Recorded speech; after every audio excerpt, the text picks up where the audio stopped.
All right, gang, so we're going to take some of this empiricism black box and dip our toes a little bit more gently back into radiative transfer equations here. Oops. Okay, so you've seen this before. This is kind of where we left off.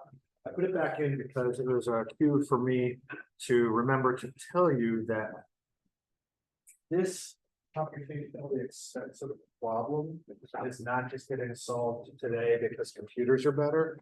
There's a huge push to put this radiative transfer forward model into neural networks. And so with the inversions, everything speeds up. I'll record it out. Yeah, cool. Let's go back to oh, there we go. Awesome. There's a huge push to actually move into neural networks and machine learning to speed up all of this. All right, so again, we have forward model. This time, our inverse model is a little bit more sophisticated in quotes, in the sense that rather than throwing it into a black box and having something pop out the other end, we're trying to learn something about how the radiance distribution spectrum is actually related back to inherent optical properties. And from there, you can get into any geophysical variable that you want. Again, inverse here, we're going in the reverse direction. In this case, the ambiguity problem becomes even worse. So, figure from Colin, to solve in an inverse sense, there are a number of ways to do this analytically. There are an increasing number of simplifications one can make. You can be very thoughtful in terms of doing full scattering matrices, talking about how every photon gets moved around. You can make some approximations. Where we're going is what's called a quasi-single scattering approximation. So we have to make a couple of assumptions here in order to simplify everything so that we can actually do what we want to do. And some of the assumptions we make, for example, are like forward scattered light, you can just treat as attenuation. If it's not getting back scattered, that photon is lost. And we'll go through a very, very simple exercise here. In fact, they're just screenshots of notes that I took a long, long time ago. So you know that the radiative transfer theory basically describes a light field with very sophisticated math. This is where hydrolite comes in and everything. The quasi-single scattering one has provided a useful simplification for us. This is a gross oversimplification of how it works. Generally, you start with reflectance. You know this, you presented it today, irradiance over upwelling irradiance over downwelling irradiance. If we just say that upwelling irradiance is roughly proportional to the downwelling radiance that's scattered back into the upward direction, say by backscatter, you can come up with that general relationship. And then the downwelling radiance field is attenuated, so there's a kind of arcade quasi attenuation coefficient. We expand that into A plus BB plus BF forward light. Then, and you make the assumption that I told you about, where all of this forward scattered light is effectively gone. You basically can say attenuation of downwelling light is roughly modulated by absorption plus backscattering. If you go back to the ratio of the two, you cancel out the BBs, you get this rough BB over A plus BB. Which have you gone over yet? Yeah, okay. So I mean, just a real simple way of thinking about how that relationship evolved in a very oversimplification kind of and then there's this G factor, which is a proportionality coefficient that depends on C states and properties of the light field, what forward model do you use, and so forth. And then in many cases, you can simplify this further, even though this is common now, where a backscatter is so much smaller than your absorption coefficient. And you've now solved for reflectance is roughly proportional to backscattering light and inversely proportional to absorption. So again, really, really, really simple math just to show how these relationships kind of evolve over time. Any questions on that? I don't know if you did that already, but I was going back through my notes going, that's about the easiest explanation, which is good for someone like myself in terms of how those relationships are derived.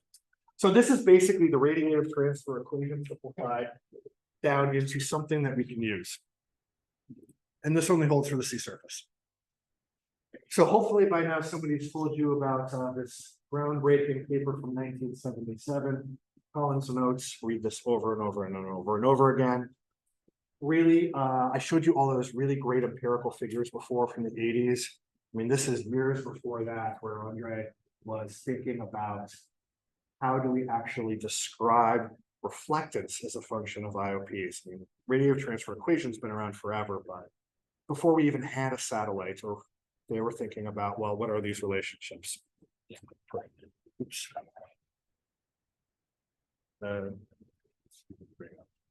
the goal of the paper was basically just to explain variations in reflectance. They were making measurements of reflectance, but there were no really great ways in the field to measure any of the inherent optical properties. So they created some very simple models. And the idea is effectively if they can model the IOPs, come up with the relationships and actually reconstruct for remote sensing reflectance, then they learn something about this relationship. And this really became the foundation for all of these inversions. And so they use far more sophisticated logic than I just showed you to come up with this. And then broadly speaking, found that G factor globally applied is roughly 0.3. So the idea is that, I showed you pen and paper, they actually made sophisticated measurements, did some simple modeling of IOPs to go from measurements here into this equation, which we are still using. So moving forward another decade or so, this Howard Gordon model emerged, and we are really using this still today. There isn't an awesome reference for this paper. I think it was actually in an EOS proceeding. So we always kind of just say the 1988 paper was the basis for this, but it's not really true because we just don't have a better reference. But effectively, he took these ideas of a bunch of Monte Carlo simulations and a lot of assumptions and decided to try to express some sort of remote sensing reflectance as a Taylor experiment. Basically whittled it down to a quadratic equation. The general idea is actually let me do something. No, that's what we want to do. What he came up with is this ratio can be expressed with a second order, and he had two different G factors. This one's pretty small, but this was a lot of radiative transfer in Monte Carlo simulations. But just for the thought exercise, I want to show that these two pretty much give you the same answer. So this is the reflectance space, that's in remote sensing reflectance space. As you know, the difference between this and this is roughly pi. You divide by both of these by pi, you come up with Howard's first coefficient, which is 0.0949. Pretty much the same thing that Andre came up with a few years before, which is pretty neat as far as I'm, totally convergent evolution. And Howard and Andre really pushed this ball down the field for the next couple of decades. Very remarkable work. All right, so how do all of these work? So I'm going to focus in roughly on this quadratic equation. It forms the basis of most of the inversion modeling that we do now. And again, what we're trying to do here is get away from some empiricism and move into more of a radiative transfer environment. But again, as you'll see, empiricism is pervasive through all of this stuff. I didn't put the words down here because I don't love the term, but these are generally called semi-analytical algorithms or semi-empirical algorithms, depending on what you believe. But we're going to step through what they are. So this is just another expression of what I showed you. The top equation is just a simple way of taking an above water remote sensing reflectance and having it cross the sea surface. All of this operates just below the sea. That's the quadratic equation again. Just for simplifying the equation, we use the Q term, which you saw on the previous slide, but all of that is BB over A plus BB. Circling that just because it'll come up again. So just remember that's the ratio. We're just using U as the ratio here so that we don't have to keep expressing this over and over and over. All right, you know this. IOPs are additive. So first, you just define whatever your absorption and backscattering are. So in this case, this is the longest version of this equation you can have. Backscattering can be defined as the seawater component plus any scattering related to phytoplankton, and then any scattering related to anything else in the water that's not phytoplankton or dead phytoplankton. Same thing with absorption, except we also add the dissolved component here too. Well, we want to break this down further. Inherent optical properties are actually proportional to their concentration. So now we're taking this and we're expanding it as the product of the shape and in magnitude. So every inherent optical property, I think this goes back to this model. It basically is defined as shapeless magnitude. So this is a phytoplankton spectral shape. This is the concentration of this. So think of this as a mass specific concentration. And you can do this for everything. In more sophisticated terms, it's not a value of that. Does this make sense so far? Now, in a hyperspectral world, which we will be in 197 days, plus 60.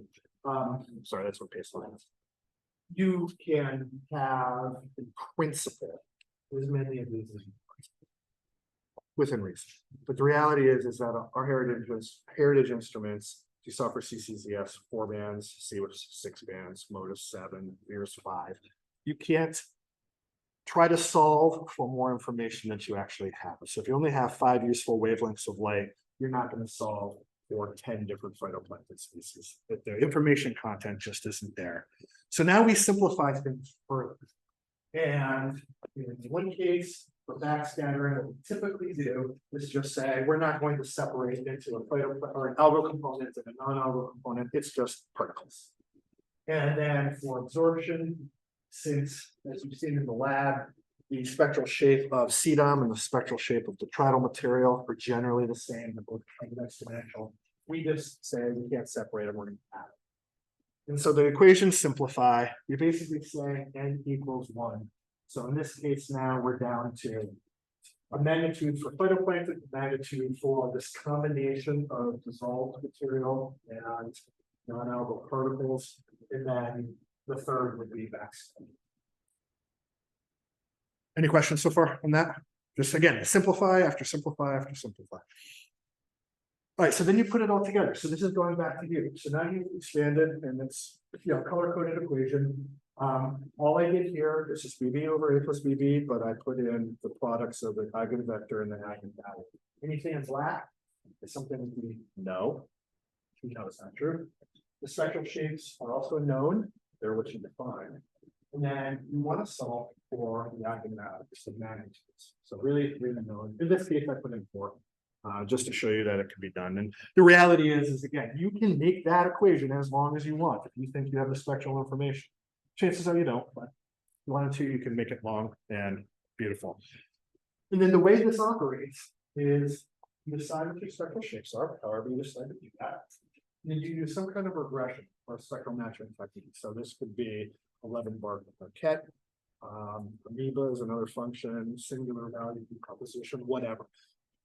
Very much like what Patrick was talking about. And this regression is designed to operate until you find magnitudes that allow a reconstruction of the section that matches what you can apply to.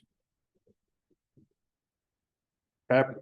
So really the rest of this talk is really going about what does this actually mean? Like none of this is particularly hard to wrap your head around, but there are so many devils in the details here. And what I want you to take away from this is how do you get around these details and kick this can farther down the road and do better. So a couple of things and nuances that we're not really going to talk about much here, but there is a cost function or a merit function that's very similar to what you just saw with Patrick. It's what they for local minimum. So you have to define what's good enough. In most cases, if you don't touch any of the code and you just use the package, it becomes this chi-square function, which is really just taking your model with the caret and the input without the caret RRS, finding the difference between the two at different wavelengths, and then weighting that by some version of uncertainty that you can define or ignore. There's a lot of room to grow here. Emmanuel busts my chops all the time about we're not using the right cost functions for these things, because right now you don't really have a superb estimate impact. It only is considering absolute differences. Absolute differences are very, very tiny in the red sometimes and not so tiny in the blue. So you're kind of overcompensating for blue matching with the extent red. So you might rewrite this in a fashion that has a relative component in it. You could also do some kind of spectral weighting on this, saying I care more about these wavelengths than these other ones, in which case maybe you use a signal to noise ratio or something like that. But effectively, your answer will be influenced by what you do for your cost. there are some quality control metrics that we put in place.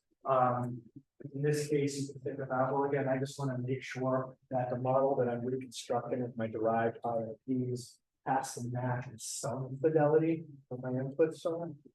So you can come up with this delta function. There's a lot of different ways to do that. You can also search for realistic answers. Like, again, there is no boundary condition in a fundamental sense here. You know, you're basically taking a shape, and if those shapes don't represent what you're looking at, you could come up, I mean, you could come up with a magnitude, and you could have a crazy RRS, and you could say, well, that's cool, but my backscattering is negative. And my feeling is you allow a little bit of negative here because there's so much uncertainty in this whole process, you know, because that would be kind of zero-ish. And then there's all kinds of uncertainties calculations you can do in performance assessments, which we'll talk about in a while. So summarizing that all up, we'll first do it in real elevator speech kind of words here. You're just inverting to try to get an estimate of how much absorption and backscattering is in the water in order to reconstruct your measured input reflectances. And this is kind of what it looks like. The reflectance spectrum. We have all of these different shapes that you're assigning. How much of this do I need compared to this and this and this, so that I can recreate this one? This is exactly what you were showing earlier today. You were doing it by eye. So when you were trying to recreate your IOPs into remote sensing reflectances and comparing it with hydrolite, you were doing all of this. You were just doing it brute force by hand. This is just a computational way of doing it. The cost function in that case is really just your eye saying, hey, I need to add more minerals and add a little CDOM to make one spectrum look like the other spectrum. So what combination of these do you need to reconstruct that? So it's a shame Colin's not here because she was an early pioneer in all of this. Really remarkable work that she did with Mary Jane. So in the mid-90s, mid-2000s, there was an explosion of papers related to this. And this is kind of leading up into the future work that hopefully many of you will do. Colin came up with a nice series of simplifications.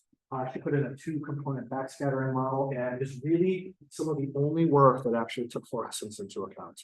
Like, despite almost how many years have passed, you know, not a lot of people are using the fluorescence.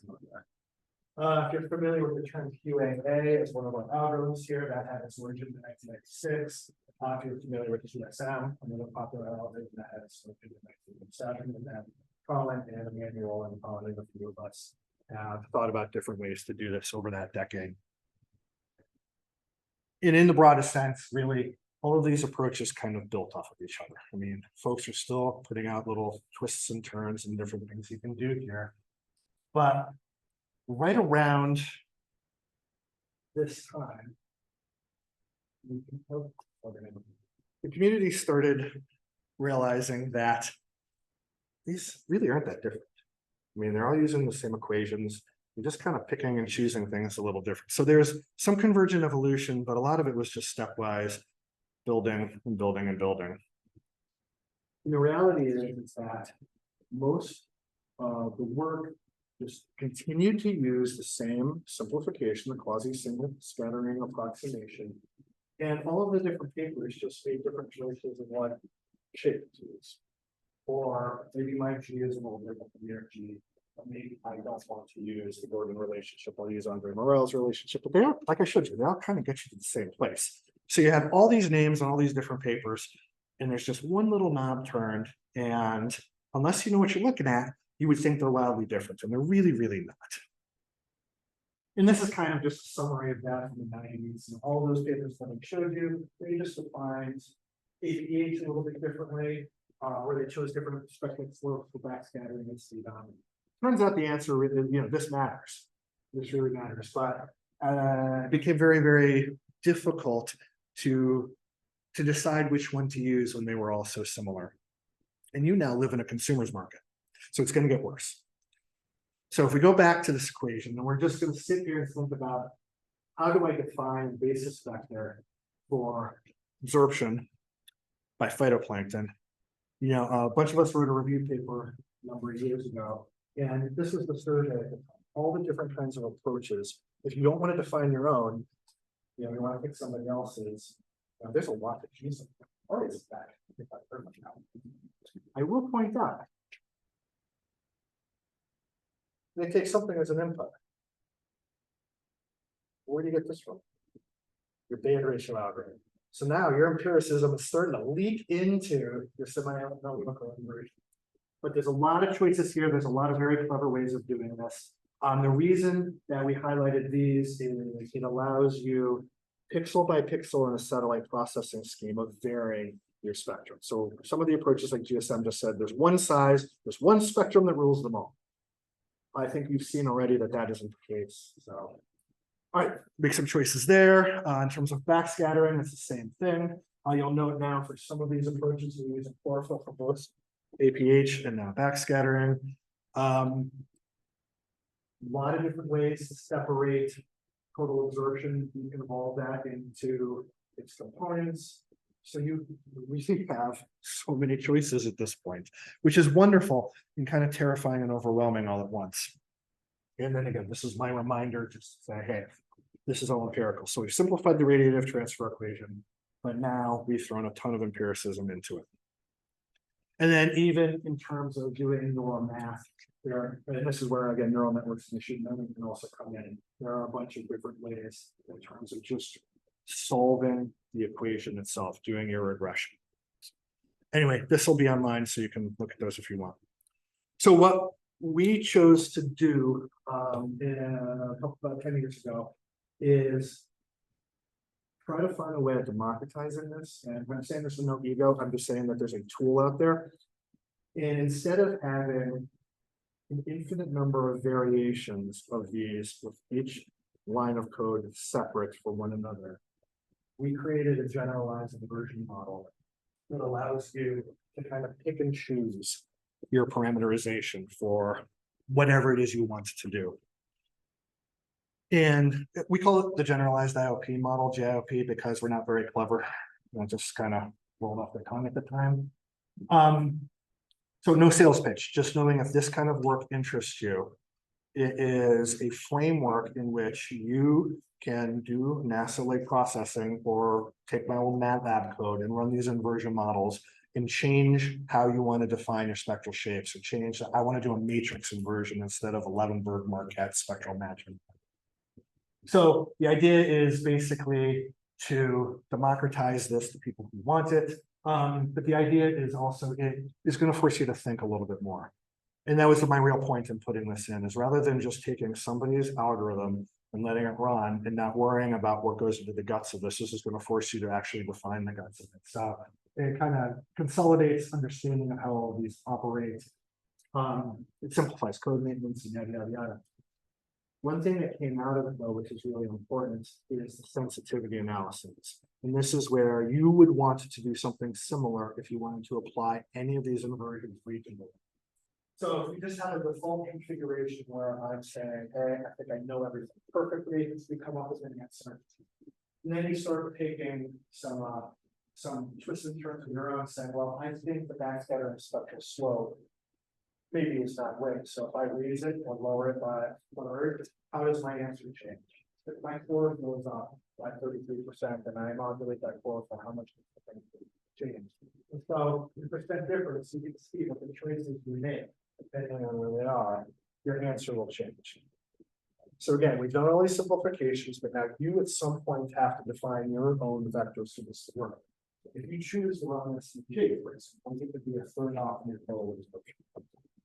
So this is where there's a lot of work for this next generation to start filling some of these gaps.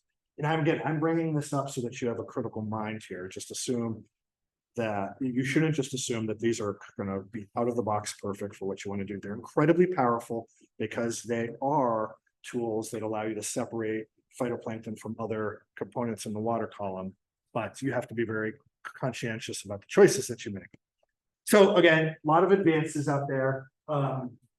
Work has been done to expand the solution space to solve more than just those three variables. I had mentioned that seawater was known. Well, it is known, but sometimes it varies with temperature and salinity. So you can make that into it. Consideration one. There are statistical methods and base area of estimation that's been pursued. Kelsey is in the process of showing that we can take an external piece of information, like if we say, for example, backscattering from a LiDAR is more accurate than backscattering from the passive remote sensor. Why don't we take that backscattering information, plug it into the inversion, and then see if we can reduce the solutions? She's thinking of that. Optically shallow waters, you can do that. But by community structure, you can imagine you can define multiple APHs and try to use that as a mechanism to say where hopefully you all will take all of this. Go back to thinking about fluorescence. Think about how you might want to parameterize this across different optical types. And one thing I forgot to put in here, but it'll be on the record, is everything I've showed you so far has been done from one measurement of radiance. That I haven't mentioned anything regarding like mixed layer depth or nutrient fields or sea surface temperature or anything else. There's a lot of information out there that should be brought into this. This is some early work on setting uncertainties. Like I mentioned before, if you don't have uncertainties, you're not going to get funded. There are some early ones here too. There's a great tome by the International Ocean Color Coordinating Group dedicated to uncertainties, and then all of the math for these inversions now exists in our code as well. So you should take advantage of this if this is something that interests you. Like I mentioned in the first talk, there's a lot of missing components in all of these budgets. Here's something else that will be important depending on your interest in using this technique across multiple instruments. So this is a sensitivity study where we basically were scratching our head going, why are we getting different answers from VIIRS versus MODIS, which are two satellites that are currently flying?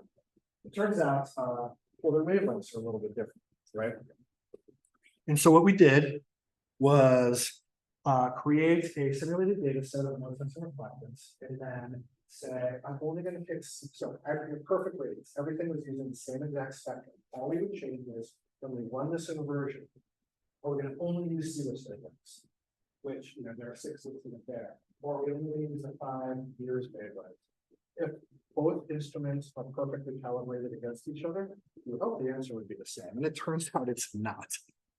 And so this isn't actually, don't really worry about looking at, I'm only going to describe it quickly, but in this case, you are looking at, say, all of these different colors just represent an instrument relative to shape. Chlorophyll on this axis and the unbiased percent difference between the two. As a function of chlorophyll, you would hope that if these instruments were exactly the same, they would be exactly the same, inherent optical property. In this case, you're looking at a phytoplankton absorption, and it turns out they don't. So if you're in your consumer's market thinking, I love these algorithms and I trust VIIRS, but I have PACE, I have SVG or something else, you know, the wavelength input into the inversion is going to actually influence your answer. So VIIRS shouldn't look like PACE. It shouldn't look like CIRRUS just because you're using different wavelengths. So we need to be clever about thinking how to overcome this. Some kind of wave consolidation of wavelength suites. And this is just a map of them. I know I'm getting deep into the weeds and it's lunchtime. But just to give you a general sense, if you take CIRRUS and you calculate ADG, APH, and DVP, and then you remove one wavelength from that inversion to make it look like another satellite, maybe run it. For ADG, doesn't change much, but we get a percent difference with that geographical bias. So this is, I'm bringing this up because as you start playing in the satellite sandbox, you know, there's a lot of little nuances on how everything interconnects. And you can see how that might be a problem if you were comparing a time series of VIIRS versus a time series of something else. One slide on performance assessment. You definitely need independent data sets. Please never validate your model with the data set you use to train it. So things that we wrestle with. Well, as you're looking at your inversion, you might find I'm doing really, really great in the blue. I really don't look so good in the red. Twist the knob, you might get better in the red at the expense of the blue. So how do you reconcile all that as you go forward? Put another, looking at it differently, you might tune something to have a really, really exceptional APH retrieval or really, really crappy backscattering retrieval. So you gotta start thinking about how to reconcile that. It's very, very hard to find the one size and solve all of this. One thing that nobody does, which is really something that should be solved, is with these year uncertainty calculations. Nobody ever calculates the uncertainty in the in situ data in the math they use to come up with like median percent differences. And there are ways you can correct them. What it basically means, you think of a distribution of uncertainty for your in situ measurement and the distribution of uncertainty for your satellite retrieval. You know, if there's a little bit of overlap in those distributions, they're probably closer in a statistical sense than just saying medians are different by this solution. You can adjust that. If we move into a hyperspectral world, we're gonna have a ton of wavelengths to consider. There's a lot of correlations across wavelengths. So what do you do there? And then this is just this is a little bit of a let's see how it's page. It's time to move beyond scatter plots. You should always include a scatter plot, but there are a lot of nice ways that you can show your data. So pet peeve of mine, scatter plots that have all the wavelengths on one plot. Please don't do that. I know you're thinking you're saving space, but you can't learn anything. That stat means nothing. Bland Altman plots are really, really great. In that case, you're doing the difference between two things as a function of the dynamic range of one of them. And you see a lot more in this kind of scatter plot than just an X versus Y. And then there are zeta scores and other kinds. Not trying to pander here, just saying, especially as we move into a hyperspectral world where you're going to be buried in information, and now you have polarimeters that have three polarization states, multiple view angles, you're going to be buried in information. Start thinking creatively about how to actually communicate those stats and results. All right, so wrapping this up, actually, maybe we have time for your exercise or quick lunch early. These are really, really, really powerful tools with the devil's details. You have to be very conscientious about assigning your eigenvectors, your solution methods. You're going to have over-constrained solutions, meaning you're trying to pull too much information out relative to what you have input. Under-constrained, you have to think about your wavelengths and think about correlations, no one escapes and appearances of that. But if you do this well, they're portable methods and they're very predictive. So I think that's all. Cool, so only half an hour. It's a lot. I hope some of you have projects that use this kind of stuff. Do you have questions? And if you don't, it's cool. I'll be here all week. Or that I totally just whiffed on that one. Nevertheless, questions? Hey. All right. No worries. Go to you. You guys would rather do 15 minutes and go and do that code right now, or take a break right now and do it? Think you're again for now.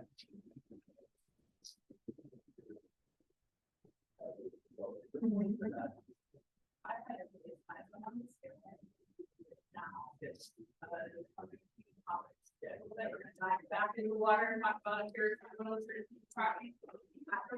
All right, we'll be done right at noon, I promise. So quick stretch if you need, maybe stand up. Got it. I know you got to stand up. Okay, what's the best way for me to send this? I'm going to send this just over WhatsApp real quick.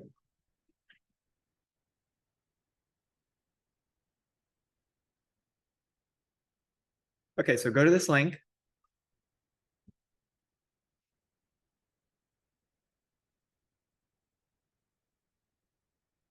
Also, Yep.